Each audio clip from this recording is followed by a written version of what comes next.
अरे हद हो गई। क्या जिंदगी भर अब सास ससुर की सेवा ही करते रहेंगे हम लोग। अब तक माँ जी स्वस्थ थी तो सब कुछ ठीक चल रहा था। अब माँ जी ने बिस्तर पकड़ लिया है, उनकी सेवा भी हमें करनी पड़ती है। अब बेटे 3 हैं तो माँ बाबूजी का बोझ भी तीनों पर बराबर पड़ना चाहिए। जब हर चीज़ का बंटवारा कर ही रहे हैं तो माँ बाबूजी के रहने का बंटवारा भी लगे हाथ कर ही लेते हैं। बड़ी बहू मनीषा बोली तो मंजली बहू संगीता ने भी उसका साथ दिया। हाँ भाभी, बिल्कुल सही कह रही हैं आप। माँ बाबूजी का बंटवारा 3-3 महीने के लिए कर लेते हैं। पहले के 3 महीने आप उन्हें रख लेना, शुरुआत आपसे करेंगे। इतनी बात सुनकर बड़ी बहू भड़क उठी और बोली, शुरुआत मुझसे क्यों? तुम भी तो पहले उन्हें रख सकती हो ना। तभी बड़ा बेटा धीरज बोला, अरे अब इसमें झगड़ा करने वाली कौन सी बात हो गई। मेरी अमित से बात हो गई है, वह भी कल यहाँ पहुँच जाएगा। जो तय करना है हम सब कल ही कर लेंगे। बल्कि मैं तो कहता हूँ कि माँ जी और बाबूजी के नाम की पर्ची निकाल लेते हैं। जिनके हिस्से में उनका नाम आएगा वही उन्हें पहले 3 महीने रखेगा। घर के बरामदे में टहल रहे कैलाशनाथ जी अपने बेटे बहुओं की सारी बातें सुन रहे थे। अपने कमरे में आकर अपनी पत्नी रीमा से बोले, देख रही हो रीमा, ये वही बेटे हैं जो कभी बचपन में इस बात की पर्ची डालते थे कि माँ के साथ कौन सोएगा। अब हमारे वही बेटे हम लोगों के नाम की पर्ची निकालेंगे कि जिसके हिस्से में हमारा नाम आएगा वह हम लोगों को पहले रखेगा, क्योंकि कोई भी हमें रखना नहीं चाहता। अब क्या यही दिन देखने बाकी रह गए थे इस उम्र में। वैसे भी इन दोनों बेटों और बहुओं के झगड़े तो इतने दिनों से देख ही रहे थे। अब तक तो केवल संपत्ति और जायदाद का बंटवारा करने की बातें चल रही थी, लेकिन उन सब से भी इनका मन नहीं भरा। तो अब अपने माँ बाप को भी बांटने पर आ गए हैं ये बेटे। क्या इसी दिन के लिए हमने इन बेटों को पाल पोस कर पढ़ा लिखा कर अपने पैरों पर खड़ा किया था कि शादी के बाद ये बेटे अपनी पत्नियों की हाँ में हाँ मिलाकर हमारा जीना दुश्वार कर देंगे। अपने पति कैलाशनाथ जी की बात सुनकर रीमा जी बोली, अजय चिंता तो मुझे भी बहुत हो रही है, लेकिन जब अपनी औलाद ही खोटे दिल की हो तो किया भी क्या जा सकता है। आप सब्र रखिए, भगवान सब ठीक करेगा। बेवजह चिंता मत कीजिए, मैं तो पहले ही बीमार पड़ी हूँ। अगर आपको कुछ हो गया तो आपका ख्याल कौन रखेगा। व्हील चेयर पर बैठी हुई रीमा जी लड़खड़ाती आवाज में बोली, रीमा, लेकिन मुझसे अब ये सब बर्दाश्त नहीं हो रहा। अब हमारे बच्चे हमारे भाग्य का फैसला पर्चे बनाकर करेंगे। पता नहीं भगवान ने हमारे भाग्य में और क्या क्या देखना लिखा है। इतना कहकर वे उदास मन से बिस्तर पर जाकर सो गई। उधर हालात से मजबूर रीमा जी भी अपने आंसुओं को छुपाती हुई अपने पुराने दिनों की यादों में खो गई। बधाई हो रीमा, तीसरी बार भी तुम्हारा बेटा हुआ है। अब तो तुम्हारे घर में धन दौलत की कोई कमी नहीं रहेगी। जिसके 3-3 बेटे हो उसके तो ऐसी ऐस होगी। तीनों बेटे इसी बात के लिए लड़ेंगे कि अम्मा बाबूजी को मैं रखूंगा, मैं रखूंगा। तीसरा बेटा पैदा होने पर उनकी ननद ने कहा था, रीमा जी और कैलाशनाथ जी के 3 बेटे और बहुएं हैं। उनके 2 बेटे धीरज और सुबोध और उनकी बड़ी बहू मनीषा और मंजली बहू संगीता संयुक्त परिवार का ही हिस्सा हैं। ये दोनों बेटे अपने पिताजी का कारोबार संभालते हैं, जबकि तीसरा बेटा अमित गुड़गांव में नौकरी करता है, जिसकी सौम्या नाम की लड़की से 6 महीने पहले ही शादी हुई है। कैलाश बाबू की बड़ी बहू और मंजली बहू की आपस में बिल्कुल भी नहीं बनती थी। बड़ी बहू मनीषा जो भी काम करती वो मंजली बहू संगीता को वह बिल्कुल अच्छा नहीं लगता था, और संगीता कुछ भी कहती तो मनीषा हमेशा उसकी बात को काट देती थी। बहुत बार दोनों बहुएं रसोई में ही कुत्ते बिल्ली की तरह झगड़ने लगती थी और पूरे घर को सिर पर उठा लेती थी। इस बात का खामियाजा रीमा जी और कैलाशनाथ जी को भुगतना पड़ता था, क्योंकि मनीषा और संगीता दोनों में से कोई भी अपने वृद्ध सास ससुर को चाय नाश्ता या खाना देने तक भी राजी नहीं होती थी। कितनी बार तो दोनों बहुएं पूरा पूरा दिन रसोई में कदम नहीं रखती थी और बाहर से खाना मंगवा कर खा लेती थी। अपने अपने पति को भी उन्होंने कहा हुआ था कि दोपहर को बाहर से ही खाना खा लेना और बच्चों को भी स्कूल कैंटीन से खाने के लिए पैसे दे देती थी।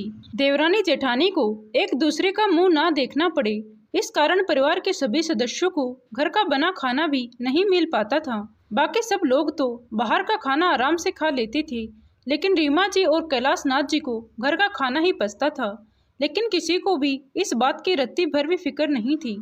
रीमा जी खुद ही इस अधेड़ उम्र में रसोई में जाती और अपनी और कैलाशनाथ जी के लिए कुछ हल्का फुल्का खाना जैसे दलिया या खिचड़ी बनाकर ले आती। उस पर भी दोनों बहुएं चिल्लाने लगती, माँ जी, खाना बनाने के बाद रसोई कितनी गंदी छोड़ देती हैं आप, अब ये सब कौन साफ करेगा। रीमा जी की उम्र हो गई थी और ऊपर से शरीर को भी बीमारियों ने घेर लिया था। डॉक्टर ने आराम करने की सलाह दी थी, लेकिन जब दोनों बहुएं ही सास ससुर को खाना देने से पल्ला झाड़ गई तो उन्हें ही अपनी जिम्मेदारी खुद उठानी पड़ती थी। रीमा जी और कैलाश नाथ जी का परिवार उनके पुश्तैनी मकान में ही रहता था। कैलाश नाथ जी अपनी पत्नी रीमा के साथ ग्राउंड फ्लोर पर रहते थे, जबकि दोनों बेटे और बहुएं ऊपर की मंजिल पर बने अपने अपने कमरों में रहती थी। वैसे तो ये मकान इतना बड़ा था कि दोनों बहुओं को ऊपर के कमरों में रहने की जरूरत भी नहीं थी। मकान के निचले हिस्से वाले कमरे भी खाली ही पड़े थे, लेकिन कोई भी बहू नीचे रहने को तैयार नहीं हुई, क्योंकि सास ससुर का कमरा नीचे था और उनसे मिलने के लिए कोई ना कोई रिश्तेदार कभी कभार आ ही जाता था। ऊपर रहते हुए उन्हें मेहमानों को चाय नाश्ता भी नहीं करवाना पड़ता था। वे जानती थी कि जो भी नीचे के कमरे में रहेगा उसकी आज़ादी खत्म हो जाएगी और कोई भी अपनी आज़ादी को खोना नहीं चाहती थी। दोनों बहुओं को बाहर घूमने और बाहर का खाना पसंद था, इसीलिए अक्सर घर में खाना नहीं बना करता था। ये बात कैलाश बाबू को अंदर ही अंदर कचोटती रहती थी कि पत्नी के बीमार होने पर भी उसे घर का काम और रसोई का काम करना पड़ता है। इसीलिए बहुओं की हरकतों से तंग आकर एक दिन कैलाश नाथ जी अपने दोनों बेटों को बुलाकर बोले, धीरज और सुबोध, तुम जानते हो कि तुम्हारी माँ की तबीयत ठीक नहीं रहती है और तुम्हारी पत्नियां अक्सर बाहर ही चली जाती हैं ताकि उन्हें रसोई में खाना ना बनाना पड़े और घर का काम ना करना पड़े। लेकिन ये बात बिल्कुल भी सही नहीं है। अगर दोनों बहुओं की आपस में नहीं बनती तो वह घर का काम बांट ले। सुबह की रसोई संगीता संभाल लिया करेगी और शाम की रसोई मनीषा। लेकिन यूँ रसोई के काम से बचते रहना कहाँ की अक्लमंदी है। पिता की बात सुनकर दोनों बेटों ने अपनी अपनी पत्नी को समझाने की कोशिश की। पहले तो दोनों ये बात समझने को तैयार ही नहीं थी, लेकिन 2-3 दिन के पश्चात जब दोनों बेटों की बाहर खाना खाने से एक साथ तबीयत खराब हुई तो दोनों बहुओं ने घर के काम बांट लिए। संगीता सुबह का खाना बनाती और मनीषा रात का, ताकि दोनों को रसोई में एक दूसरे का मुंह भी ना देखना पड़े। सुबह और शाम दोनों वक्त का खाना अब उन्हें समय पर मिलने लगा था, लेकिन प्यार और सम्मान के साथ नहीं। दोनों बहुएं सास ससुर से बात करना भी पसंद नहीं करती थी।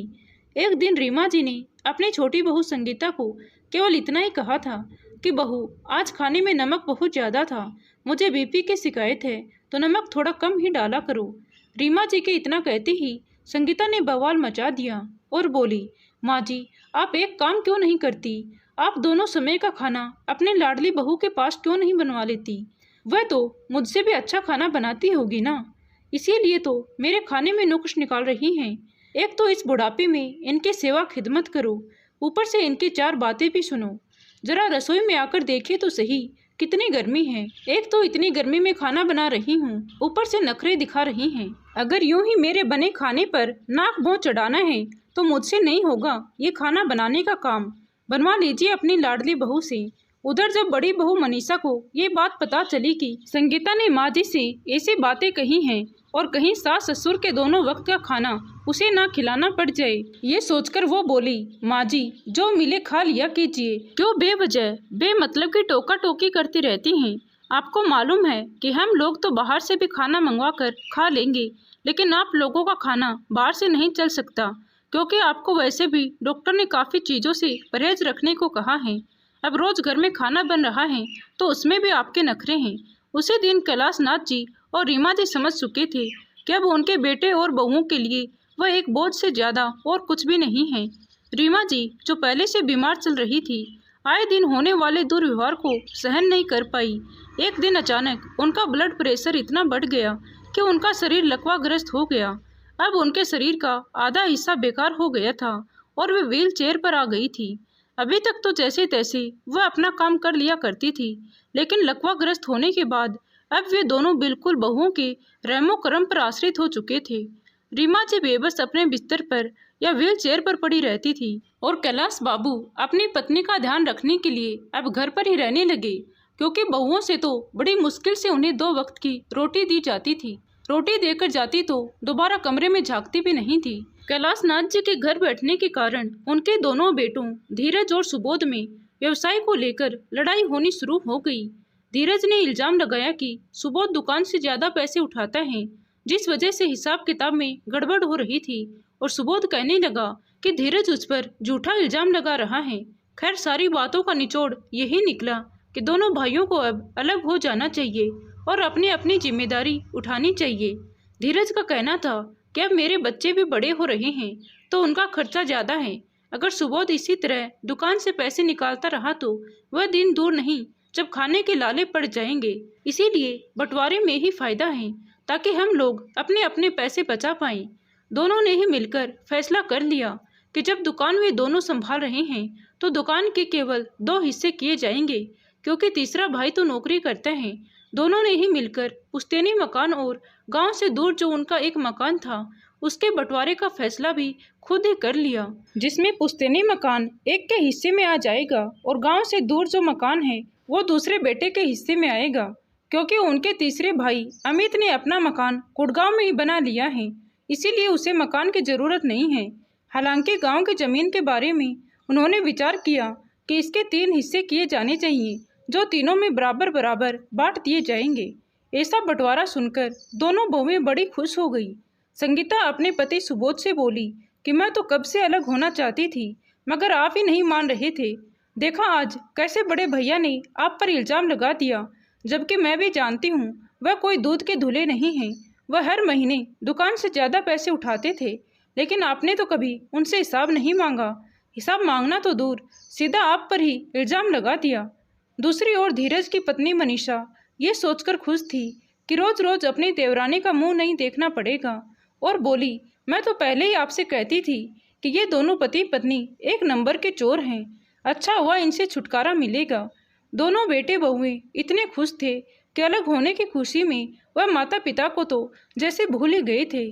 कैलाश बाबू और रीमा जी बैठे बैठे सब देख रहे थे और उनकी बातें सुन रहे थे और मन ही मन सोच रहे थे कि जो बेटा बहुएं हमें साथ रखेंगे हम खुशी खुशी उन्हीं के साथ रह लेंगे। रीमा जी कैलाश नाथ जी से बोली कि जो बेटा बहू हमें अपने साथ रखने के लिए कहेंगे तो हम उन दोनों के साथ ही चले जाएंगे। वैसे भी हम बूढ़ों को इस उम्र में चाहिए क्या, बस 2 समय की रोटी, इसीलिए आप कुछ मत कहिएगा। तभी कैलाश नाथ जी बोले, अरे रीमा, मैं बेवजह क्यों फटे में टांग अड़ाने लगा, लेकिन हाँ, अगर बात हमारे वजूद पर आ गई तो मैं भी चुप नहीं रह पाऊंगा। कुछ देर बाद जब कैलाश जी बरामदे में टहलने निकले तो उन्होंने देखा कि उनके बेटे बहू किसी गंभीर विषय पर चर्चा कर रहे हैं। वे सोचने लगे, आज तक जिन बेटे बहुओं में 36 का आंकड़ा था, आज हर चीज का बंटवारा और फैसला करने के बाद कैसे चारों साथ में बैठकर आगे की प्लानिंग कर रहे हैं।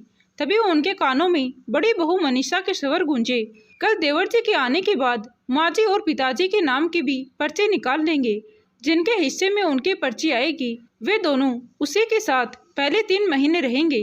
तभी संगीता बोली, भाभी आप फिक्र मत कीजिए, जब सभी चीज़ों का बराबर बंटवारा किया जाएगा तो माँ बाबूजी के रहने का बंटवारा भी बराबर ही करेंगे, किसी एक के माथे नहीं मढ़ देंगे इनको। दोनों बेटों ने भी अपनी पत्नियों की इस बात में सहमति जताई। अपने और अपनी पत्नी के बारे में ये बातें सुनकर आज कैलाश नाथ जी अंदर तक टूट चुके थे। उनके तो मानो शरीर से जान ही निकल गई थी। उस रात तो वो जैसे तैसे सो गए, लेकिन अगले दिन सुबह उठे तो गंभीर सोच में बैठे थे कि अब उनके रहने का भी बंटवारा हो जाएगा। ये सोच सोचकर उनका दिल बैठा जा रहा था। उसी समय उनका सबसे छोटा बेटा अमित भी अपनी पत्नी के साथ घर पहुंच गया और सीधा अपने माँ बाबूजी से मिलने के लिए उनके कमरे में आया और अपनी माँ को ऐसी हालत में देखकर परेशान हो गया और अपने पिता से कहने लगा, बाबूजी 1 सप्ताह हो गया माँ को बीमार हुए, लेकिन आपने मुझे फ़ोन करके भी नहीं बताया। ये तो कल बड़े भैया का फ़ोन आया था, तब मुझे माँ की हालत के बारे में मालूम पड़ा। कैलाश नाथ जी बोले, बेटा मुझे मालूम था कि तू नौकरी में बहुत व्यस्त रहता है, इसीलिए तुझे परेशान करना उचित नहीं समझा। सुबह के 10 बज चुके थे, लेकिन अभी तक किसी ने नाश्ता नहीं किया। यह जानकर अमित की पत्नी सौम्या रसोई में सबके लिए नाश्ता बनाने चली गई और थोड़ी देर में माँ बाबूजी के लिए गर्मा गर्म नाश्ता बनाकर ले आई और रीमा जी को अपने हाथों से खिलाने लगी। उसी समय धीरज और सुबोध भी अपनी अपनी पत्नियों के साथ कैलाश जी के कमरे में पहुंच गए और एक दिन पहले संपत्ति के बंटवारे के विषय में जो फैसला उन्होंने लिया था उसे बता दिया। अमित ये बात सुनकर हैरान था कि बाबूजी की दुकान, दो बड़े बड़े मकान और गांव के जमीन में से उसके हिस्से में केवल गांव के जमीन का तीसरा हिस्सा ही दिया गया था। उसी समय बड़ी बहू मनीषा बोली, देवर जी, अब आप आ ही गए हैं तो लगे हाथ माँ बाबूजी के रहने का बंटवारा भी किए देते हैं। हम लोगों ने सोच लिया है कि माँ बाबूजी 3-3 महीने हम सभी के साथ रहेंगे और पहले किसके साथ रहेंगे इस बात का फैसला पर्ची निकाल कर किया जाएगा। तभी अमित बोला, भाभी ये बात तो ठीक नहीं है, ये दोनों हमारे माँ बाबूजी हैं, कोई घर का बड़ा सामान नहीं जिसका आप बंटवारा कर देंगी। मनीषा बोली, देवर जी, आप तो बस गुड़गांव में रहते हुए नोट गिन रहे हैं, इन दोनों की सारी जिम्मेदारी तो हम ही लोगों ने उठा रखी है।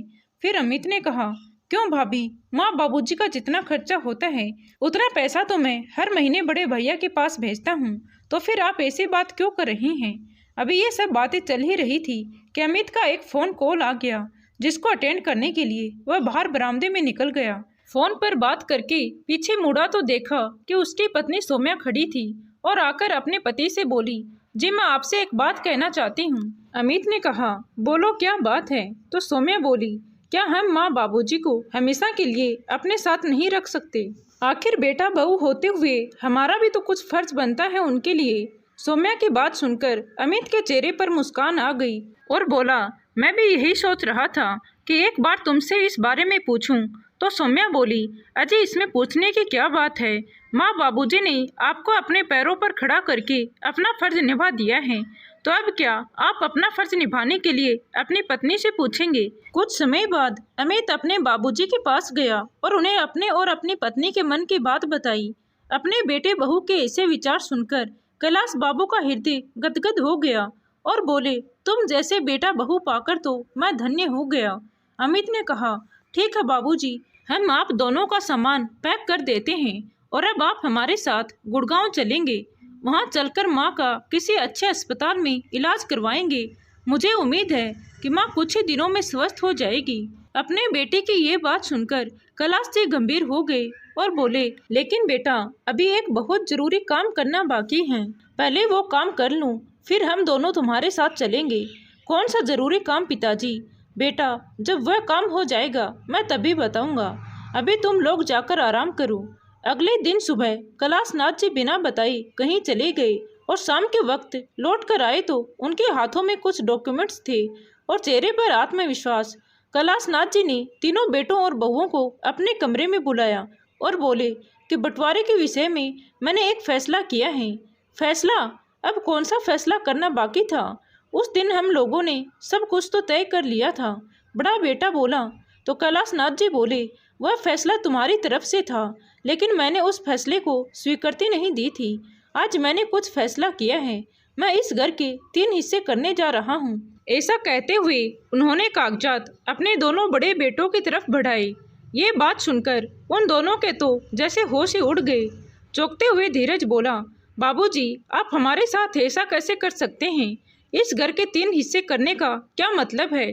छोटे ने तो गुड़गांव में अपना मकान खड़ा कर लिया है, फिर उसका इस मकान पर हक नहीं रह जाता है।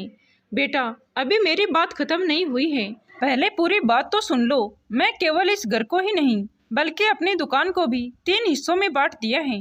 गांव का मकान और जमीन मैंने बेचने पर लगा दिए हैं और छोटे बेटे अमित के साथ मैं अपना एक जॉइंट अकाउंट खुलवा रहा हूँ।